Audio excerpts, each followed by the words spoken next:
ഫെബ്രുവരി 14 നടന്ന പുൽവാമ ഭീകരാക്രമണത്തിന് ശേഷം 11 ദിവസങ്ങൾ കൊണ്ടാണ് ബാലാകോട്ട് ഇന്ത്യൻ വ്യോമസേന നടത്തിയ ആക്രമണം ആസൂത്രണം ചെയ്തതെന്നാണ് പുറത്തുവരുന്ന റിപ്പോർട്ടുകൾ.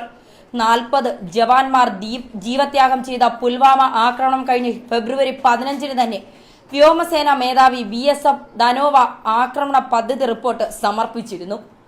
വ്യോമാക്രമണം നടത്തണമെന്നായിരുന്നു ധനോവ മുന്നോട്ട് വച്ച ആക്രമണ പദ്ധതി. ഫെബ്രുവരി 16 മുതൽ 20 വരെ ഇന്ത്യൻ വ്യോമസേന ഹെറോൺ ഡ്രോണുകൾ ഉപയോഗിച്ച് വ്യോമ നിരീക്ഷണം നടത്തി.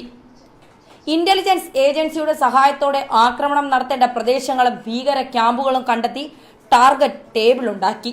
ദേശീയ സുരക്ഷാ ഉപദേഷ്ടാവ് അജിത് ദോവലായിരുന്നു ആക്രമണം നടത്തേണ്ട ലക്ഷ്യത്തെക്കുറിച്ച് വിശദീകരിച്ചത്.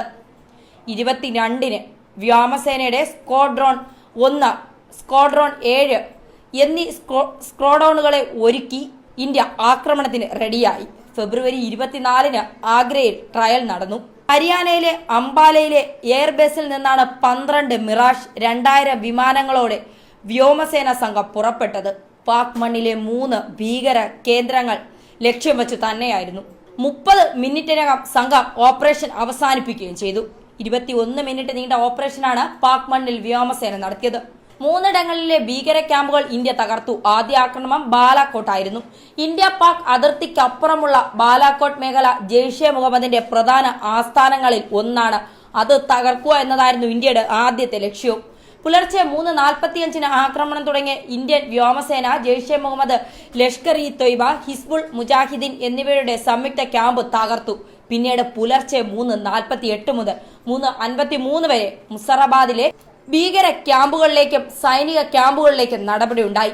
പുലർച്ചെ 3:58-ന് ചാഗേദിലെത്തിയ സംഘം 4:04 വരെ ആക്രമണം നടത്തി. ചാഗേദിലെ ഭീകര ക്യാമ്പുകളും തകർത്ത് ഇന്ത്യൻ സംഘം മടങ്ങി. ഉറി, പഥാൻകോട്ട് ഭീകരാക്രമണങ്ങൾക്ക് പിന്നാലെ ഇന്ത്യ മിന്നലാക്രമണം നടത്തിയിരുന്നു. അന്ന് കരസേന പാക് അധീന പ്രദേശത്തേക്ക് കടന്ന് ആക്രമണം നടത്തി സുരക്ഷിതമായി മടങ്ങിയെത്തുകയും ചെയ്തിരുന്നു. കരസേനയുടെ ഇത്തരം ആക്രമണം മുമ്പ് കണ്ട് പാകിസ്ഥാൻ ചെറുത്തുനിൽപ്പിനുള്ള മുന്നൊരുക്കങ്ങളും നടത്തിയിരുന്നു. ഈ സാഹചര്യത്തിലാണ് വ്യോമാക്രമണത്തിലൂടെ തിരിച്ചടി നൽകാൻ ഇന്ത്യ ഒരുങ്ങിയതെന്നാണ് വിവരം. എന്തായാലും പാകിസ്ഥാൻ പേടിച്ചു മുട്ടുവിറച്ചിരിക്കുന്നു. അതുകൊണ്ട് തന്നെയാണ് തിരിച്ചടിക്കുമെന്നും ഇന്ത്യ ഉത്തരവാദിത്വമില്ലാതെ പെരുമാറിയാൽ ഞങ്ങൾ തിരിച്ചടിക്കുമെന്ന് പാകിസ്ഥാൻ വിദേശകാര്യ മന്ത്രി തന്നെ അല്പസമയത്തിന് മുമ്പ് പറഞ്ഞിരിക്കുന്നത്. ആദ്യം പാകിസ്ഥാനിനേറ്റ അടിയുടെ വിശദീകരണങ്ങളൊന്നും പാകിസ്ഥാൻ നൽകിയില്ലെങ്കിലും അപ്പോഴും ഇന്ത്യയും മൗനം പാലിച്ചു. എങ്കിലും പാകിസ്ഥാൻ മൗനം പാലിച്ചുവെങ്കിലും അല്പസമയം മുമ്പ് പാകിസ്ഥാന് തന്നെ വിദേശകാര്യമന്ത്രി രംഗത്ത് വന്ന് പറഞ്ഞു, ഇന്ത്യ ഉത്തരവാദിത്വപരമായി പെരുമാറിയില്ലെങ്കിൽ ഞങ്ങൾ തിരിച്ചടിക്കുമെന്ന്. എന്തായാലും ഇനി വരുന്ന മണിക്കൂറിൽ ഇത് തന്നെയാണ് ചർച്ച.